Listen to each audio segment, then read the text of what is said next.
పసిబిడ్డ గుక్కపట్టి ఏడుస్తుంటే ఆకలేసి ఏడుస్తుందని అనుకుంటాం. ఇలాంటప్పుడు బిడ్డకు పాలివ్వడమో లేదంటే నోట్లో పాలపీక పెట్టేసి జోకొట్టడమో చేస్తూ ఉంటారు చాలా మంది తల్లులు.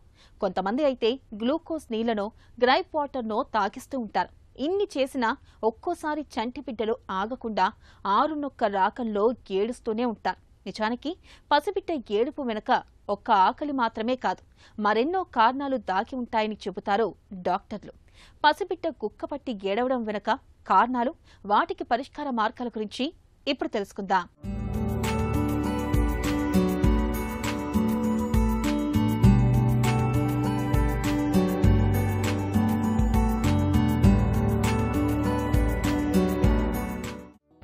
సంటిపాపాయి నవ్వుల పువ్వులు రువ్వుతుంటే ఇంటిల్లి పాదికి పండగ వాతావరణమే. మరి అదే సంటిపాపాయి ఇల్లెగిరిపోయేలా గుక్కపెట్టి ఏడుస్తుంటే ఇంట్లో వాళ్లకి పై ప్రాణాలు పైనే పోతుంటాయి. సంటిబిడ్డకు ఏమైందో, ఎందుకు ఏడుస్తోందో తెలియక తల్లి తల్లడిల్లిపోతుంది. ఆకలేసి ఏడుస్తుందేమోనని పనులన్నీ పక్కన పెట్టేసి పరిగెత్తుకొచ్చి పాలు పడుతుంది. ఇంట్లో వాళ్లు పాలపీకను పాపాయి నోటికి అందిస్తారు. కడుపు నొప్పేమోనని గ్రైప్ వాటర్ లేదా గ్లూకోజ్ నీళ్లతో సంటిబిడ్డ నోటిని తీపి చేస్తుంటారు. నిజానికి ఏడుపు అనేది పసిబిడ్డ భాష. తమ బాధల్ని, అవసరాల్ని మనకు తెలియజెప్పే ఒక సంకేతం. సంటిబిడ్డల ఏడుపు వెనక ఆకలితో పాటు అనేక కారణాలు ఉంటాయని చెబుతారు పిల్లల వైద్యులు.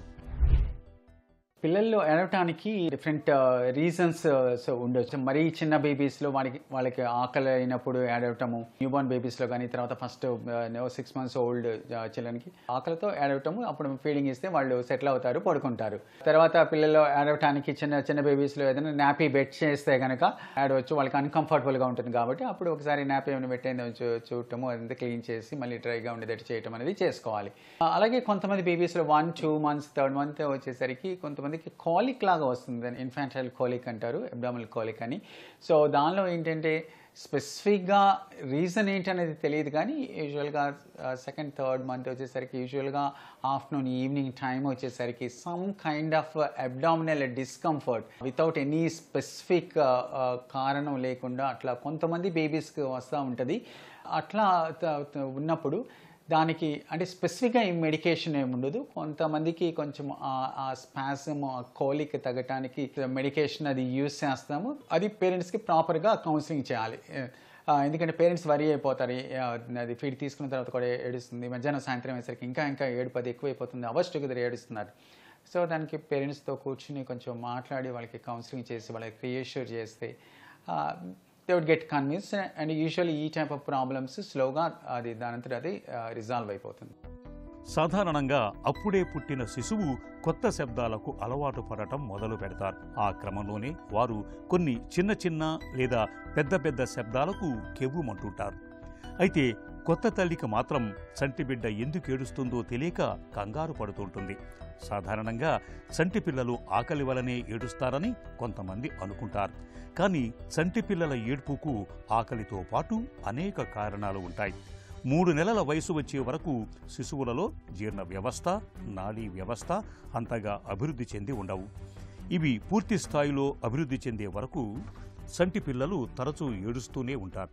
ఇంకా పొట్టలో గ్యాస్, జలుబు, జ్వరం, దగ్గు, చెవిలో ఇన్ఫెక్షన్లు, తరచూ శబ్దాలు, మలమూత్రాలతో డయాపర్లు తడిగా మారటం, పక్క కుదరకపోవటం, చీమలు, పురుగులు ఒంటిపై పాకడం, ఇవన్నీ చంటి పిల్లల్ని గుక్కపెట్టి ఏడ్పించేవే. బేసికలీ ఒకటేమో timing of the feed, and అట్లానే ఓవర్ ఫీడింగ్ చేయకుండా ఉండటము. తర్వాత ఇతర కారణాల వలన కూడా అన్కంఫర్టబుల్గా ఉంటాము. కోలిక్తో పాటు పెయిన్తో పాటు ఇంక వేరే అదర్ సిమ్టమ్స్ ఏమైనా ఉన్నాయా, వాంతులు అవుతున్నాయా, దాంతోపాటు ఏమైనా విరోచనాలు అవుతున్నాయా, లేకపోతే పెయిన్తో పాటు వేరే అదర్ సిమ్టమ్స్ లైక్ స్కిన్కి ఏదైనా ఎలర్జీ లాగా, ఎగ్జిమా లాగా అట్లా ఏమైనా వస్తుందా, సో అదర్ సిమ్టమ్స్ ఏమైనా ఉన్నాయా అనేది కూడా చూసుకోవాల్సి వస్తుంది. ఎందుకంటే ఇట్లా పెయిన్ ఉండటానికి అదర్ కారణాలు ఏంటంటే రిఫ్లక్స్ అంటారు, గ్యాస్ట్రో ఈసోఫేజియల్ రిఫ్లక్స్ అని. కొంతమంది బేబీస్కి మిల్క్ తీసుకున్న తర్వాత అది స్టమక్లోకి వెళ్ళిన మిల్క్ ఇక్కడ అన్నవాయికి పొట్టకి స్టమక్కి మధ్యలో ఒక స్పింక్టర్ ఉంటుంది. ఆ స్పింక్టర్ టోన్ అది తక్కువ ఉండటం వల్ల కొంత మిల్క్ అది మళ్ళీ రిఫ్లక్స్ లాగా వెనక్కి వచ్చేసి అన్నవాయికలో నుంచి నోటి వరకు వచ్చి వాంతులు అవ్వటము, కొంతమందికి వాంతులు అవ్వవు కానీ నోట్ల వరకు వచ్చేసి మళ్ళీ మింగుతారనమాట. దానివల్ల యాసిడ్, స్టమక్లో ఉన్న యాసిడ్ అది కూడా రిఫ్లక్స్ లాగా బయటకి వచ్చి దానివల్ల కూడా వాళ్ళకి డిస్కంఫర్ట్ ఉంటుందన్నమాట. సో ఆ విధమైన సిమ్టమ్స్ ఉంటే కనుక దానికి సంబంధించిన మెడికేషన్స్ కొన్నిసార్లు వాడాల్సిన అవసరం ఉంటుంది. రిఫ్లెక్స్ కొంచెం సివియర్గా ఉంటే కనుక దానికి మెడిసిన్స్ అవి కూడా వాడతాము. రేర్గా కొంతమంది బేబీస్కి కొన్ని రకాల ప్రాబ్లమ్స్ ఉన్న వాళ్ళకి, మెదడు విధంగా కూడా కొన్ని ఇబ్బందులు ఉండి ఈ రిఫ్లెక్స్ ఇష్యూస్ ఉన్న వాళ్ళకి రేర్గా సర్జరీకి వెళ్తాము. మెయిన్గా మైల్డ్ రిఫ్లెక్స్ ఉంటే కనుక అంత పెద్ద మెడిసిన్స్ వాడాల్సిన అవసరం ఉండదు.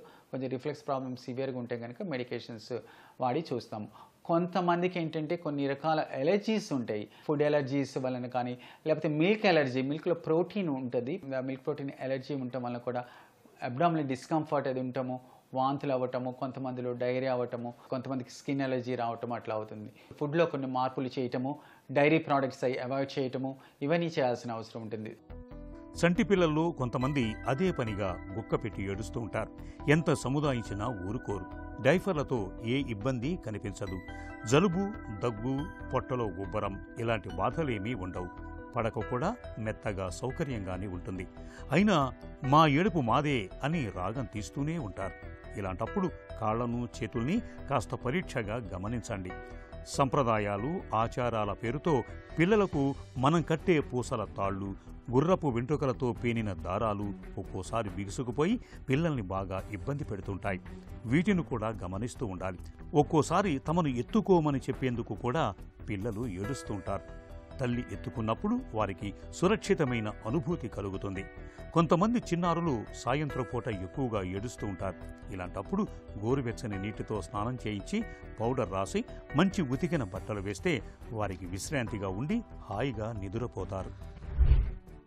ఎక్కువ మంది పిల్లలు అగైన్ ఇట్లా ఏడుస్తున్నప్పుడు అంటే ప్రతిసారి ఏడవటానికి కారణం ఫీడింగ్ అనే అనుకోకుండా వాళ్ళని కొద్దిగా కన్సోల్ చేయటము, ఫీడింగ్ అది ఇచ్చిన తర్వాత చిన్న పిల్లలకి ప్రాపర్గా బర్పింగ్ అది చేయటం, అంటే వెనకాల తట్టడము అట్లా చేస్తాం కదా, అలా చేయటము. తర్వాత కొంతమందికి రిఫ్లెక్స్ ప్రాబ్లమ్ ఉన్నప్పుడు అప్పుడు కూడా అట్లా ఏడవచ్చు. సో వాళ్ళకి ఏంటంటే కింద బేబీ పిల్లో పెట్టేసి కొంచెం హెడ్ అండ్ ఎలివేట్ చేసి అట్లా పడుకోబెడితే సో ఆ రిఫ్లెక్స్ ప్రాబ్లం అది కూడా కొంతవరకు తగ్గుతుంది అనమాట. సో ఈ కోలిక్ అనేది యూజువల్గా సెటిల్ అయిపోతుంది. అబ్డామినల్ కోలిక్ అనేది రిఫ్లెక్స్ ప్రాబ్లమ్ అది కూడా ఫస్ట్లో ఉండొచ్చు, ఫస్ట్ 3 months ఉండొచ్చు, 6 months ఉండొచ్చు. ఎక్కువ మంది పిల్లలకి రిఫ్లెక్స్ ప్రాబ్లమ్ కూడా పెద్ద మెడిసిన్స్ ఏం వాడకుండానే సెటిల్ అయిపోవచ్చు. కొంతమందికి మిల్క్ ప్రోటీన్ ఎలర్జీస్ అవి ఉన్నప్పుడు మాత్రం మిల్క్ అది మార్చటము, డైరీ ప్రోడక్ట్స్ అవాయిడ్ చేయటం అట్లా చేయాలి. ఆ టైప్ ఆఫ్ ప్రాబ్లమ్స్ కూడా ఈవెన్చువల్గా ఒక 1-2 years ఏజ్ వచ్చేసరికి అవి కూడా సెటిల్ అయిపోతాయి. కేరుమని ఏడవటం అనేది చంటి పిల్లల భాష. ఇలాంటప్పుడు పిల్లలు ఎందుకు ఏడుస్తున్నారో గమనించి వారి అవసరాలను తీర్చాలి. అప్పుడే పసిపిల్లలు ప్రశాంతంగా ఉంటారు. పిల్లలు సాధారణంగా ఆకలితో ఏడుస్తారు. ఇలాంటప్పుడు వారి ఆకలి తీర్చాలి. ఆకలి తీరితే ఏడుపు కూడా టక్కున ఆగిపోతుంది. పక్క తడిపినప్పుడు, మల విసర్జన చేసినప్పుడు వెంటనే శుభ్రం చేసి పొడి బట్టతో ఒళ్ళు తొడవాలి. దుస్తులు సౌకర్యంగా ఉండేలా చూడాలి. చిన్నారి ఉండే గది మరీ ప్రకాశవంతంగానో లేదా చీకటిగానో ఉండకూడదు. గదిలో ఎక్కువ శబ్దాలు లేకుండా చూడాలి. చంటి పిల్లల్ని ఒంటరిగా వదిలేసినప్పుడు కూడా ఏడుస్తారు.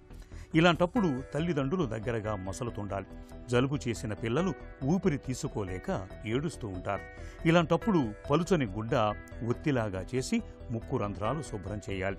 ముఖానికి కాస్త ఆవిరిని జాగ్రత్తగా పట్టాలి. ఛాతీపై తరచుగా తట్టండి. ఇట్టే ఏడుపు మానతారు. ఎన్ని జాగ్రత్తలు తీసుకున్నా చంటి పిల్లలు ఏడుపు మానకుండా ఉన్నప్పుడు ఒకసారి డాక్టర్కు చూపించటం మేలు.